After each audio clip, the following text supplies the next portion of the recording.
আজকে বলবো এক স্টুডেন্টের গল্প, যার কিছুতেই পড়াশোনায় মন বসতো না।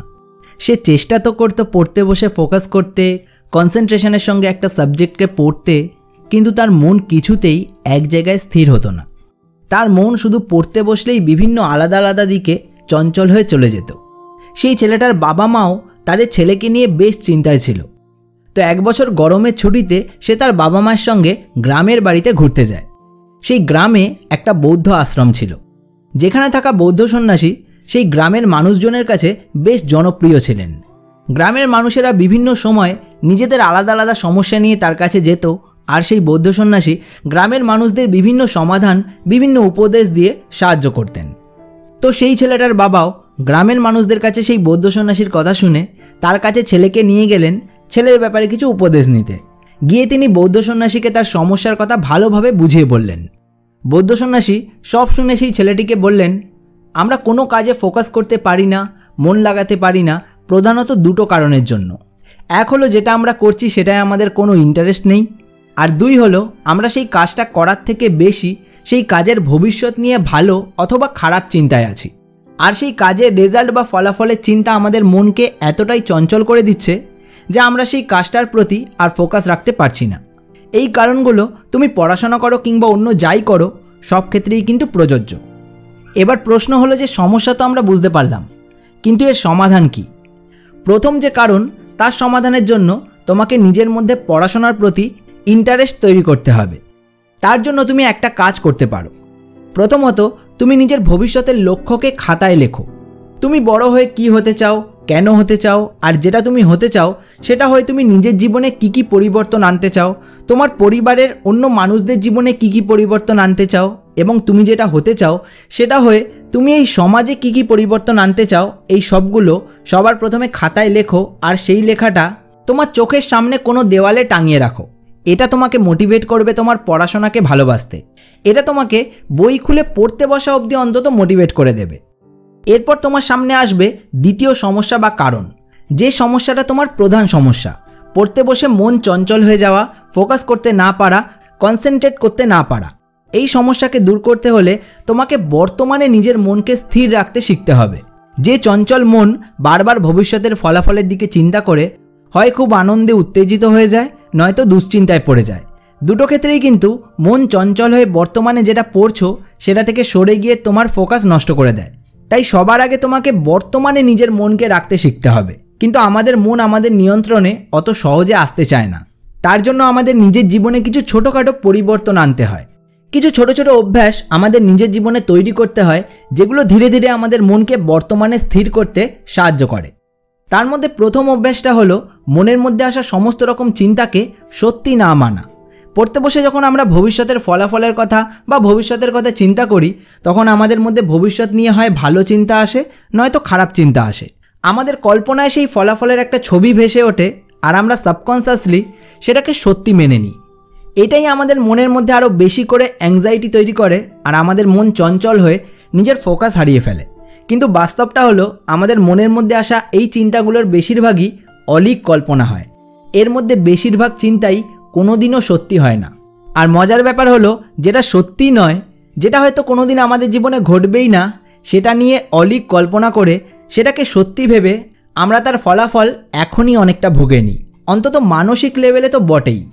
কিভাবে ভুগি? ধরো পড়তে বসে তোমার মনে এলো যে তুমি ভবিষ্যতে হয়তো এই একটা সাবজেক্টে বাজে রেজাল্ট করবে। যেই এই চিন্তাটাকে তুমি সত্যি মনে করবে, তোমার মধ্যে এ রিলেটেড আরও 10টা খারাপ চিন্তা এসে পড়বে। যেমন রেজাল্ট খারাপ হলে বাড়িতে কি বলবে, বন্ধুরা কি ভাববে, ফেল করে গেলে কি হবে, কোথাও চাকরি পাবো কি না পাবো, এরকম অনেক কিছু। এরপর এগুলোর জন্য তোমার মধ্যে যে অ্যাংজাইটি, যে ভয়, যে দুশ্চিন্তা কাজ করবে, সেগুলোর প্রভাব তোমার মন, শরীর এবং জীবন এই 3 ক্ষেত্রেই পড়বে। এবার তুমি ভাবো যে ঘটনাটা হয়তো ভবিষ্যতে সত্যিই হবে না, তার জন্য তুমি কেন নিজেকে কষ্ট দেবে? এটাকে ওভারকাম করার উপায় হলো তোমার মনে যা যা ভবিষ্যৎকে নিয়ে চিন্তা আসবে সেগুলোকে সব সত্যি না ভেবে নেওয়া। দ্বিতীয় যে অভ্যাসটা আমাদের বর্তমানে ফোকাস করতে হেল্প করে সেটা হলো প্রতিদিন কিছু সময় স্থিরভাবে বসে নিজের নিঃশ্বাস প্রশ্বাসের ওপর ধ্যান দেওয়া। এটাকে মাইন্ডফুলনেস মেডিটেশন বলে। আমরা যখন প্রতিদিন কিছু সময় নিজের নিঃশ্বাস প্রশ্বাসের ওপর ধ্যান দিই, আমাদের মন অন্য সমস্ত রকম চিন্তা থেকে দূর হয়ে বর্তমানে ফোকাসড হয়ে যায়। প্রথমে হয়তো কিছুদিন এই অভ্যাসটা করতে গিয়ে তোমার মন বারবার তোমার অজান্তেই অন্যদিকে চলে যাবে, কিন্তু সময়ের সঙ্গে সঙ্গে দেখবে তোমার মন তোমার নিঃশ্বাস প্রশ্বাসের প্রতি কেন্দ্রীভূত হতে শিখে গেছে। আর এই অভ্যাসটাই আমাদের ফোকাস বাড়ানোর জন্য কিন্তু অনেকটা হেল্প করবে। 3 নম্বর অভ্যাসটা হলো, কেউ যখন তোমাকে কোনো কথা বলবে সেটা খুব মন দিয়ে শুনতে চেষ্টা করো। তুমি খেয়াল করে দেখবে আজকাল আমাদের ফোকাস করতে পারার সময়সীমা এতই কম হয়ে গেছে যে কেউ যখন আমাদের কোনো ব্যাপারে কোনো কথা বলে আমরা তার কথা কিছুক্ষণ মন দিয়ে শুনতে পর্যন্ত পারি না। হয় আমরা সে সময় অন্য কিছু চিন্তা করি, নয়তো মোবাইল ঘাঁটি, আর নয়তো কতক্ষণে আমরা কিছু বলবো সেইটা নিয়ে ভাবতে থাকি। কিন্তু অন্যেরা কি বলছে সেটা ধ্যানপূর্বক শোনার মধ্যেও আমাদেরই লাভ আছে। প্রথম লাভ তো যে মানুষটা কথা বলছে তার থেকে আমরা অনেক কিছু শিখতে পারি।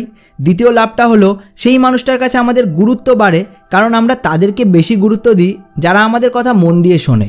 আর তৃতীয় লাভটা হলো এটা আমাদের ফোকাস বাড়ানোর জন্য একটা ভালো এক্সারসাইজ রূপে কাজ করে, কারণ প্রেজেন্ট মুমেন্টে থাকতে পারাটা কিন্তু হঠাৎ করে তৈরি হয়ে যায় না, এটা কিন্তু ধীরে ধীরে অভ্যাসের ফলে তৈরি হয়।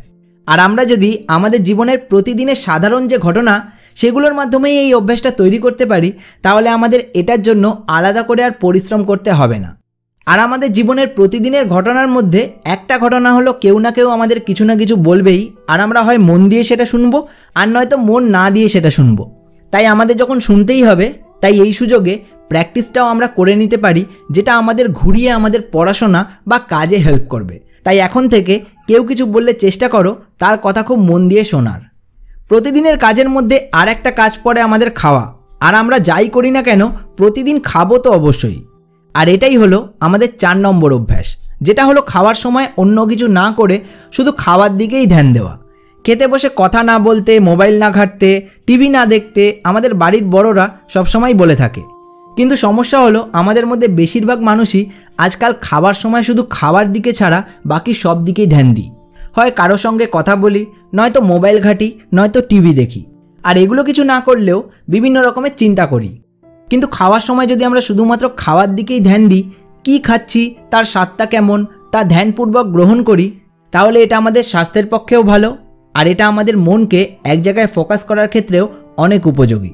কারণ আমরা যদি দিনে 10টা কাজ করি আর তার মধ্যে 5টাতে ফোকাস করতে শিখে যাই, তাহলে বাকি 5টা কাজেও কিন্তু আমাদের মাইন্ড সেই প্যাটার্নটাই ফলো করতে চাইবে।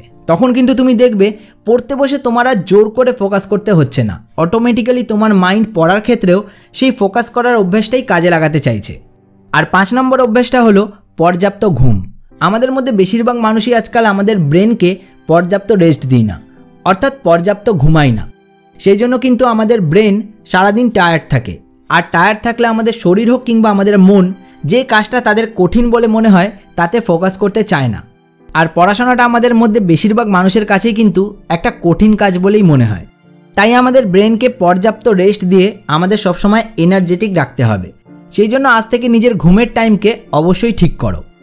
তো বন্ধুরা, বৌদ্ধ সন্ন্যাসী আর ছাত্রের এই গল্পটা তোমাদের জীবনে কতটা হেল্পফুল বলে মনে হলো কমেন্টে জানিও। আর এটাও জানিও যে তুমি এর মধ্যে কোন কোন অভ্যাস নিজের জীবনে প্রয়োগ করতে চাও। এই ভিডিওটা তোমার বন্ধুদের সাথে শেয়ার করো, আর এরকম ভিডিও আরও দেখতে এই চ্যানেলকে সাবস্ক্রাইব করে রাখতে পারো। তোমাদের সঙ্গে দেখা হচ্ছে খুব তাড়াতাড়ি আরও একটা নতুন ভিডিওতে। ততক্ষণ stay happy, stay healthy and stay motivated.